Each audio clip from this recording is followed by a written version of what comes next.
ប៉ះសិនបើគាត់ជាម្ចាស់ស្ថាប័នរោងចក្រឬក៏សហគ្រាសវិញនៅក្នុងការបង្កើនសមត្ថភាពឬក៏ផលិតភាពទៅកាន់បុគ្គលិកឬក៏កម្មកររបស់គាត់តើគាត់គួរតែផ្ដោតទៅលើការអភិវឌ្ឍបុគ្គលិកនៅខាងក្នុងទេតើតទៅនឹងជំនាញដែលលោកជំទាវមានប្រសាសន៍ដែរគួរតែមានការបណ្ដុះបណ្ដាល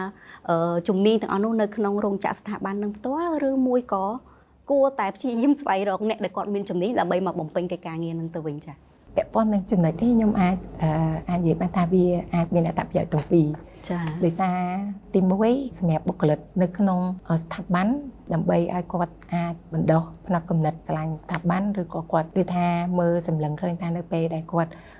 ធ្វើការឲ្យស្ថាប័នមួយហ្នឹងគាត់អាចទទួលអត្ថប្រយោជន៍ឬក៏គាត់អាចអភិវឌ្ឍខ្លួនឯងបានអ្វីខ្លះនៅពេលខាងមុខអញ្ចឹងការអភិវឌ្ឍជំនាញឬក៏ការបណ្ដុះបណ្ដាលបុគ្គលិកផ្ទៃក្នុងហ្នឹងគឺជាវាមានសារៈសំខាន់បានន័យថាយើងផ្ដល់ជាគេហៅថាអត្ថប្រយោជន៍បន្ថែមទៅដល់បុគ្គលិកយើងហើយយើងអាចផ្ដល់ជាផ្នត់គំនិតមួយថាស្ថាប័នមានគោលការណ៍ច្បាស់លាស់ក្នុងការអភិវឌ្ឍស្ថាប័នជាពិសេសអភិវឌ្ឍសមត្ថភាពបុគ្គលិកហ្នឹងដើម្បីឲ្យស្ថាប័នយើងហ្នឹងមានគេហៅថាធនធានមនុស្សប្រកបដោយចំណេះដឹងដើម្បីគោលដៅចុងក្រោយសម្រាប់នៅចក្ខុវិស័យរបស់ស្ថាប័នហើយសម្រាប់ការដូចថាតើយើងធ្វើមិនដើម្បីដឹងថាបដោះបុគ្គលិកយើងផ្នែកនេះខ្ញុំគិតថានៅតាមស្ថាប័នឬក៏អង្គភាពមួយគាត់តែងតែមានវិធីសាស្ត្ររៀងៗខ្លួនហើយខ្ញុំគិតថាបើសិនជាជាក់ស្ដែងនៅទីភ្នាក់ជាតិមុខរបរនឹងការងារយើងជាស្ថាប័នរដ្ឋទេប៉ុន្តែ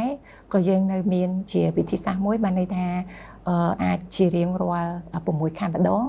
ហើយនឹងជារៀងរាល់ឆ្នាំតែងតែធ្វើការវិតម្លៃការហៅ performance assessment ធ្វើការវិតម្លៃការងាររបស់បុគ្គលិកអញ្ចឹងនៅក្នុងនោះគឺយើងមានតាំងពីសួរតាំងពីចំណុចខ្វះខាតរបស់បុគ្គលិកថា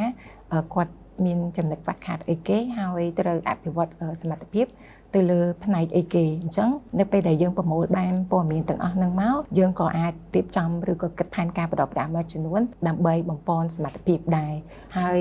សម្រាប់បុគ្គលិកនៅក្នុងស្ថាប័នបើសិនជាបុគ្គលិកមួយដែលប្រកបដោយចំណេះដឹងនៅពេលដែលគាត់ចេញទៅធ្វើការលទ្ធផលការងារឬក៏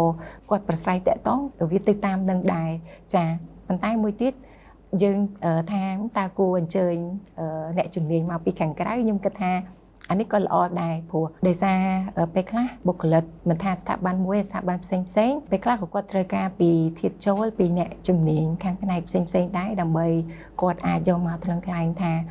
តាមបទពិសោធន៍អ្នកជំនាញនៅប្រទេសនេះនៅវិស័យនេះបែបនេះអញ្ចឹងតើគាត់គួរតែរៀនយកធ្វើយ៉ាងម៉េចដើម្បី apply នៅក្នុងអង្គភាពរបស់ខ្លួនឯងជាក់ស្ដែង